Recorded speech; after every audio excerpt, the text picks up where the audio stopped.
Nagbabalik ang PTV Balita ngayon. Tiniyak ni Pangulong Ferdinand R. Marcos Jr. na hindi isinasantabi ng pamahalaan ang hiling na taas sahod ng mga manggagawa. Ayon sa Pangulo, mahalaga na pag-aralan ang hiling na taas sahod ng mga manggagawa. Samantala, ibinahagi naman ng Pangulo na mula noong June 2024, nasa 16 na rehiyon sa bansa ang nakapagpatupad ng dagdag sahod.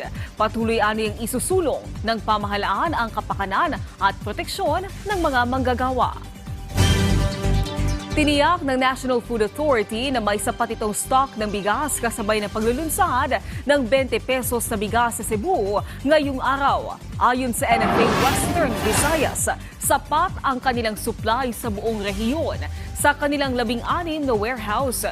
Kanina, pinangunahan ni DA Secretary Francisco Chu Laurel Jr. ang paglulunsad ng 20 pesos sa kada kilo ng bigas sa Cebu Provincial Capital. Isang kasunduan din ang nilagdaan ng DA at lokal na pamahalaan para matiyak ang sapat na supply ng NFA rice sa lalawigan. Samantala, alamin natin ang ibang balita sa PTV Davao mula kay Jay Lagang.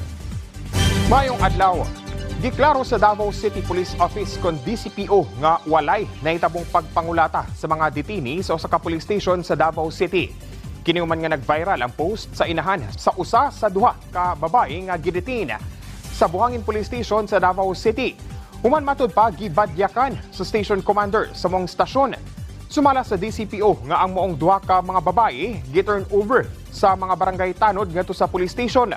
Human matud pa nga nalambigit sa komosyon ug lango sa ilimnong makahubog netong Abril 27 sa komunal Buhangin, Davao City.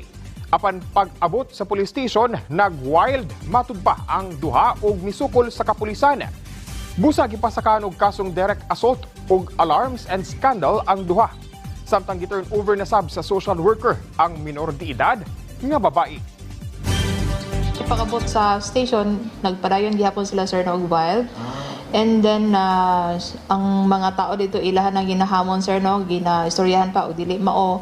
And then para makuan sila, makalma and then masulod sa ilahang sir no katong legal age ato dili ang pud pwede nga atong pasagdan sir na nga mag-wild sa isa ka sa sulod sa station. So mao to nga gipugo sila sa para masulod to nga legal age dito sa prisuhan.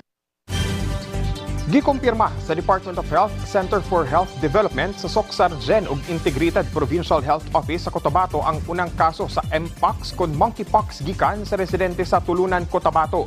30 anyos ang pasyente kinsa aduna matud pay travel history sa Davao. Apan sa pagkakaron ana na siya sa stable nga kahimtang ug naka-isolate ug gi-quarantine sulod sa 21 days ug hangtod nga maulian na ang lesions o mga sabad niini. Gisiguro sab og trace ang mga close contact sa pasyente, lakip ang mga pamilya niini sa pagkakaron gi-isolate na sila sa usa ka balay ug para yung ginamonitor aron nga malikayan ang posibleng pagkatag sa sakit. Sumala pa, clade 2 o mild type ang Mpox niini. Busa ang pasyente, walay grabe nga komplikasyon ug aduna lamay mild nga sintomas sa Mpox. May travel history siya from Davao pero one day lang yon. So, pero nag-room, parang siya, may inasikaso siya doon, sumakay siya ng jeep. Yun siya, and then umaga, hapon, siguro mga, kada punta niya na sa isang lugar, jeep yung sinasakyan niya. So, baka daw doon niya nakuha yung virus. Ug mo kadto ang mga nag-unang balita dinhi sa PTV Davao. Ako si Jay Lagang. Mayong adlaw.